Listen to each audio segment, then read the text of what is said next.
السلام علیکم ورحمۃ اللہ وبرکاتہ۔ بسم اللہ الرحمن الرحیم۔ گناہوں کی بخشش اور نیک اعمال کے لیے دعا۔ صحیح الجامع حدیث نمبر 1277۔ گناہوں کی بخشش اور نیک اعمال کے لیے مسنون دعا یہ ہے: اللہم اغفر لی ذنوبی وخطایای کلہا۔ اللہم اغفر لی ذنوبی وخطایای کلہا۔ اللہم انعشنی واجبرنی واہدنی لصالح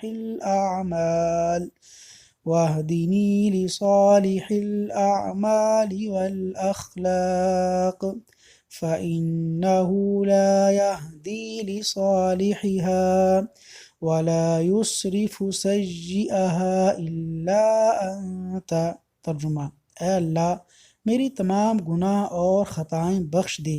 اے اللہ مجھے سرفرازی و تو نگری عطا کر اور اچھے اعمال و اخلاق کی طرف رہنمائی فرما۔ اعمال و اخلاق حسنہ کی طرف رہنمائی کرنا اور اعمال و اخلاق سیئہ سے پھیرنا اور بچانا صرف تیرے ہی ہاتھ میں ہے۔ اللہ تعالی ہمیں اچھے اخلاق کی طرف رہنمائی فرمائے، آمین۔